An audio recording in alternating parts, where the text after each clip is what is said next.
to his home. The Gospel of the Lord. Praise to you, Lord Jesus Christ. Muli magandang gabi and welcome to our Holy Mass celebration. Sa lahat po nandito ngayon sa loob ng simbahan, pati na rin sa live streaming, sa mga kayo galing ngayon, sa mga ibang sulok ng Pilipinas hanggang sa abroad, I would like to recognize and affirm your presence. Please be assured that God knows your situation and He listens to your prayers. Para po sa ating gagawin na pagninilay, ang gagawin natin ay titingnan natin yung mga magandang ehemplo ni San Jose, some of his good example, kung paano ito makatulong sa atin sa ating pakibaka para mapagtagumpay natin itong mga crisis na dumadaan sa buhay natin. Saint Joseph had good advices for us all. Dalawa lang. Una, pinapaala po sa atin San Jose na kung tayo ay naharap sa mahirap na sitwasyon, dapat kalmado lang. Pumili ng tamang desisyon at wag magpapadala sa agos ng damdamin. Pinakita na ito sa gospel kasi di pa siya nagsama ni Mary pero buntis na. Kung iba siguro na lalaki, nagwala na siguro. Lalo na pa ngayon na may mga live streaming at may mga YouTube. Ang iba nga, sa sobrang galit, pinopost pa ang mukha eh. The first lesson I got na dapat daw kalmado ka lamang sa teacher namin. Grade 1 yata kami o grade 3. Sabi na aming teacher, pag may problema daw sa bahay, huwag ikikwento sa classroom, sa mga kaklase kasi di madala naintindihan ang problema nito. Baka ipagkwentuhan lang kayo. Ibig sabihin pala dapat kalmado lang. Dapat alam natin ang tamang desisyon sa pagdala nating sarili. Paano magbalanse ng sarili? Kahapon, nag-attend po ako ng isang online meeting. At habang patapos na yung online namin meeting, mahaba, 2 hours. Yung isa pala doon, gusto niya magkwento na yung kanyang karanasan kasi nagka-COVID siya. Nagka-COVID. Sabi niya, baka makatulong itong advice ko sa inyo. Nakinig naman kami. Sabi niya, nang siya din nasa quarantine, marami siyang natutunan at gusto niya, di na ito maulit sa amin. Sabi niya, ano ito? Napakalaga daw na pag nasa gitna ng problema, dapat kontrolado mo pa rin ang iyong sitwasyon at damdamin. Kasi kung hindi daw, kukontrolling ka ng pag-iisip ng mga damdamin at mga sitwasyon, gaya nangyari sa kanya. Kasi daw, unang niya natagpuan nyo ba yung letter na COVID positive ka, unang tingin niya pa daw na SARS-CoV-2, gumuguho na daw yung kanyang mundo, nangina na yung kanyang tuhod, parang sa ilog, dahan-dahan na yung lupa, tinatangay ng agos. Tapos ng gabi daw na hindi niya makalimutan ng gabi, di siya makatulog. Ang lakas daw ng tibok ng kanyang puso sa sobrang takot. Inisip niya daw na, naku, ito namang huling araw ko, ano gagawin ko? Pressured siya, tansyon niya kanyang katawan. At sabi niya, lalo pang naapektuhan yung kanyang for 3 days, pinanghina kanyang katawan. Pero after 4th day, nagkailaw siya ng kaisipan. Sabi niya, kailangan ko magdesisyon. Hindi pwedeng ganito ang buhay ko. I need to shift a gear. Sabi niya, yung para daw kambyo ng sakyan, dapat pilitin mo na ikambyo. Ipilitin mo talaga. Sabi niya, nagdasal siya,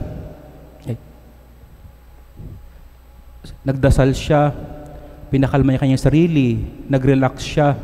Sabi niya, isipin daw na gagaling siya. Sabi niya, ikaw daw, sabi niya, realization niya, at the end of the world, at the end of it all, ikaw pa rin magdidesisyon sa sarili mo, kahit malakas pa daw yung agos ng negative thoughts and feelings. Tapos may isa din na nag-clarify, anong ibig mong sabihin na, what do you actually mean? Parang, can you summarize what you are saying? Sabi niya ito, ikaw ang pipili ng mga bagay na iisipin mo. Hindi kung ano ang dikta ng sitwasyon at emosyon. Mga kapatid, I hope you learn also from his story.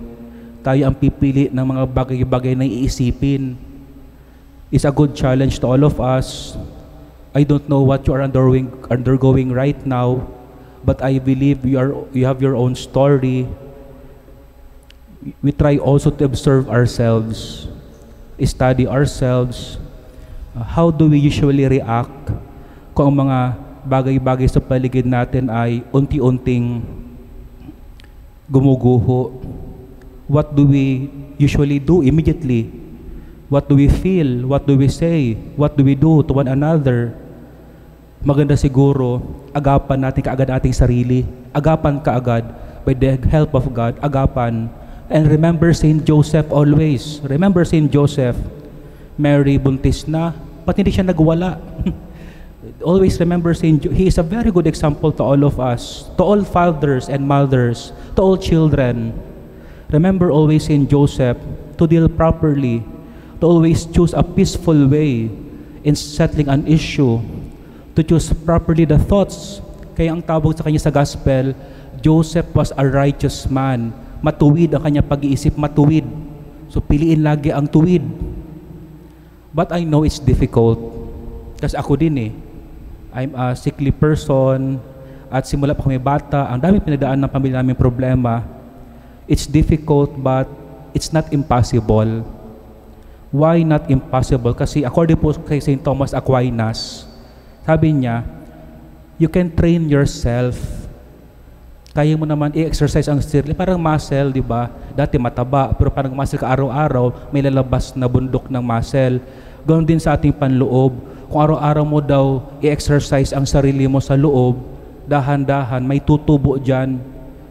Good will become your second nature. Being peaceful become your second nature. Being mature will become your second nature. We can acquire good qualities para maibalance lagi natin ating sarili. But it needs a lot of grace, tulong ng Diyos. Ano itong grace? Especially pag nasa gitna na tayo ng problema, minsan nakalimutan natin yung mga humili ng pari, nakalimutan natin nagdasal tayo, nakalimutan natin yung mga teacher. Usually we forget what, at the end, what talaga yung, the natural of us will come out. But always remember, kahit lumabas na yung natural natin, stick to God's grace. Ano ibig sabihin nito? Naalala ko ng bata din ako. Nakita nyo ba yung mga spaceship ng Amerika na pumupunta sa space? Yung sa air, pag doon sa space, maliit lang yung yung eroplano.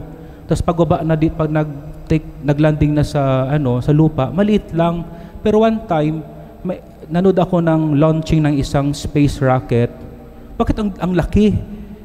Ang laki, 'di ba? Pero pag nasa naman, nasa ere, maliit. Kaya pala bago maka-launch ang isang rocket, kailangan may 3 malalaking tangke ng fuel sa paligid niya. Tapos doon sa rocket mismo, 1/4 lang doon yung eroplano. Yung another 3 levels doon ay tawag ay rocket launcher. Bakit mahalaga pala may 3 tangke at may mga launcher pa? Kasi yung pag-alis ng rocket dito sa lupa, may gravity kasi, di ba? May gravity.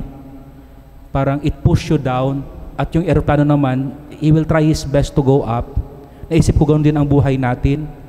Ngayon, okay lang ako nagsalita na maganda, pero pag nasa harap na kayo ng problema, parang aagos ka rin talaga Kaya ang iba, Father, nakalimutan ko na But no, this is to remind yourself, parang yung spaceship, sige lang. Because God below you is helping you. Don't give up kasi ang spaceship naman, pag nakalampas na ng atmosphere, magiging magaan na siya. And that's what St. Thomas tells us. Holiness and goodness can become our second nature. So remind also your family members, people around you, na the Lord is so good.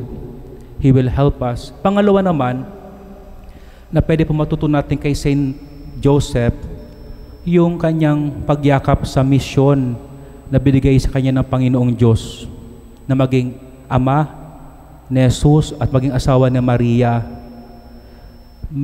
Di niya ito naintindihan. He cannot understand.